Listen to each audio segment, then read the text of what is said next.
Yeah, we can run and we can hide, but we won't find the answers.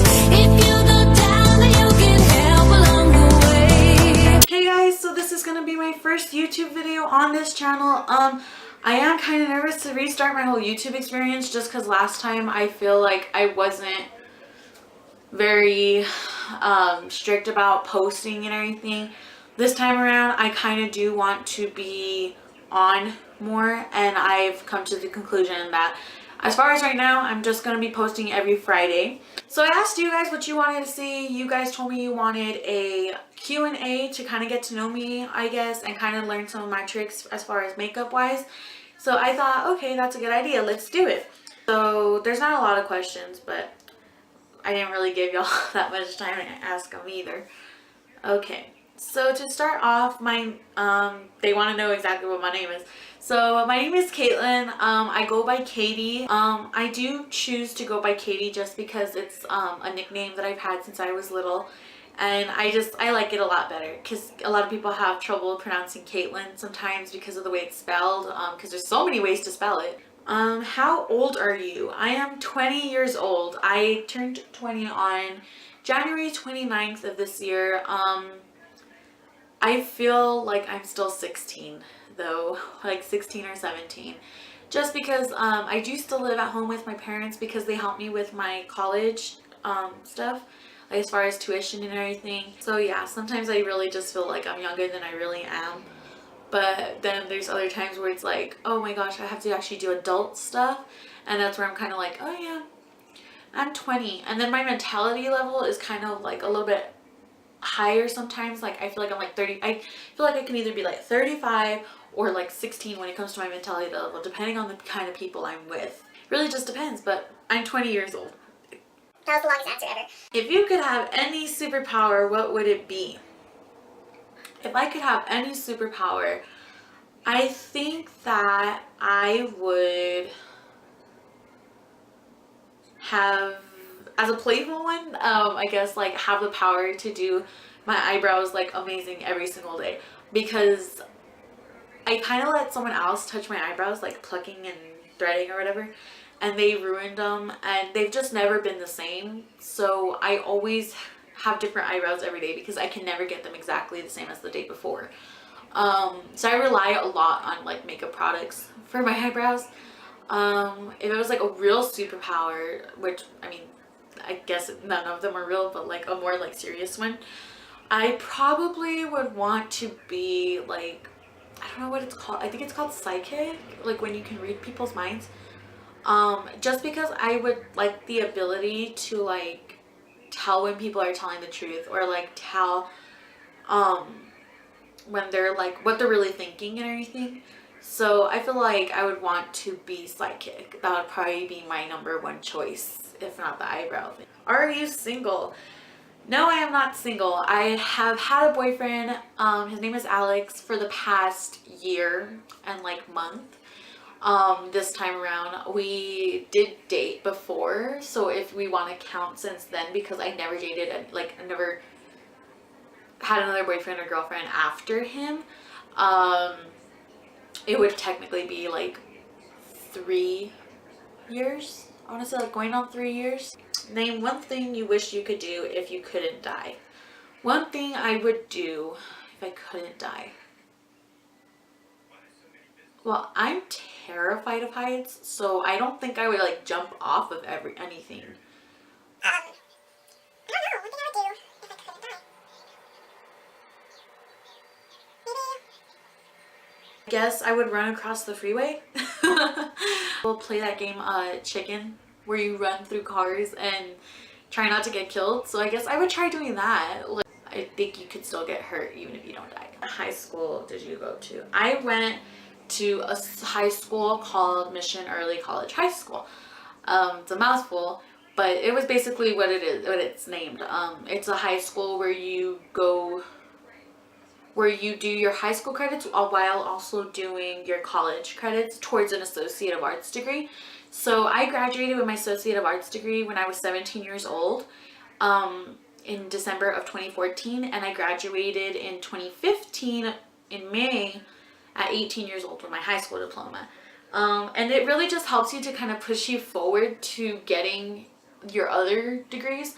So like instead of graduating in like May or December of 2019 with my Bachelor of Arts, I'm going to be graduating in this year in December with my bachelor's.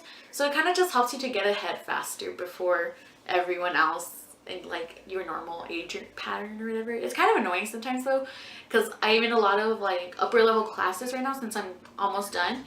And a lot of them are kind of surprised when I tell them how old I am. Because they think I'm going to be like 23 or 24. So when I tell them I barely turned 20, they're kind of like, what? I'm going to switch over to Instagram and go to the comments that y'all left me on my post. Don't know if this is going to focus, but I posted this for y'all. And you guys commented what you wanted me to answer. So what was your makeup routine like when you first started doing makeup?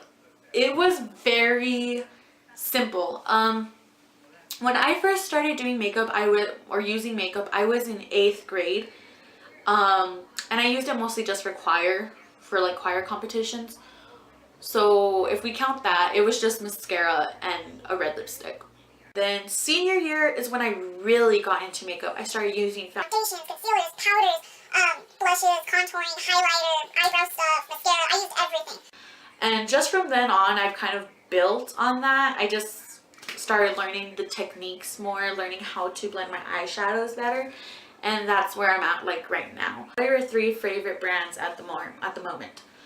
The three bigger brands that I like are Tarte, Morphe, and probably ColourPop. Those are my 3 big ones right now. Handmade indie brands are probably, that's hard. I would probably say I really like Makeup Slave. I love her eyeshadows and I love her highlighters. So I would say those. I would say Deval Beauty. I have 3 lipsticks from her. I'm hoping to get some more soon, but they have been in my life since I got them. So those 2, and then plus I really like Renee Cosmetics. Renee Cosmetics, she makes highlighters. I'm trying to make makeup for people of color because a lot of brands tend to focus on lighter complexions. And even though I am a lighter complexion, I am Hispanic, so I felt like I'm on both sides of the spectrum and I want to help both sides of the spectrum. Brands that are currently on the rise, I would definitely say the 3 that I mentioned, plus Jules Cosmetics. She does like like lip composites, which are just like lipsticks but in like a gooey form. They are so freaking great. I don't use them that often because they are glossy and I'm not big on gloss, but I use them to promote a lot, so I really like those ones. Best eyeliners you've used and your favorite kind of tip. So my favorite kind of eyeliner tip would have to be like the brush tips. I'm not big on felt tips just because I feel like they're very flimsy. My favorite liquid eyeliner is probably e.l.f. Cosmetics liquid precision eyeliner in black. What is your favorite kind of lipstick? Matte, glossy? Also, what colors are your favorite to use? Which colors do you recommend for certain skin types? Okay, that's like 3 questions. Okay. So my favorite lipstick to use personally is a matte lipstick or a sheen lipstick. My favorite colors to use are very neutral, browns, pinks, taupe colors, colors for certain skin types. I feel like you can never go wrong with a pink brown mixed lipstick that looks like similar to what I'm wearing right now. I feel like every skin type can wear this kind of shade. What got you into makeup? So what got me into makeup, I feel like, is just my older sister, who is 5 years older than me. She's 24 right now, gonna be 25 in July. She is a cosmetologist. So I saw her kind of like learning when she was first learning to use makeup, and I found it so interesting that you could look like a totally different person with something by simply putting like a color on your face. So I decided to start looking at YouTube channels, and I started looking at people walking around, and I was like, it's amazing. I wonder what they look like without makeup. They make the mistake of like assuming that we wear makeup because we're insecure. I have to admit, some people do wear makeup because they're insecure and it makes them feel better, which to each their own. It's whatever, you're beautiful with or without. But if you feel beautiful with but not without, then wear makeup. It's up to you. But a lot of people make that assumption that everyone that wears makeup is self-conscious about their face or something, and that's not always the case. For me, it's about the art side of it. It's knowing that I get to look like slightly different from who I actually am. But at the end of the day, the makeup comes off, I lose my eyebrows. You know, it's not a big deal, but a lot of people make that mistake of assuming that we wear makeup because we don't like ourselves. It was just the fact that it was like an artistic side of it, that you could look totally different from who you actually are, or you can just make slight changes, like simply put on a lipstick and feel so much more confident. Me personally, if I don't have makeup on, I don't feel like I'm giving my all that day. When I put my makeup on, it's kind of like a, hey world, I'm ready for today, bring it. So it's kind of a confidence booster, especially when it comes out really good. But when it comes out bad, yeah, you have your days where you're kind of like, oh, I don't feel good or whatever. But then one compliment on your makeup, even if you kind of bash it and like, oh no, it doesn't look that good, it helps your confidence a little bit. So, I mean, that's what got me into makeup. It's just the fact that it can boost your confidence a lot. Anyways, that is all the questions I got. Maybe later on down the road, we can do another Q&A where a little bit more people will be involved in it and ask more questions or whatever. But as far as right now, I just want to say thank you for taking the time out of your day to watch the video and for supporting me from going to Instagram to YouTube. And I hope that you will continue to support me and my decisions. And if you don't already, please subscribe and like this video and go to my Instagram and follow me. So yeah, so thanks for watching and I'll see you guys next week. Bye!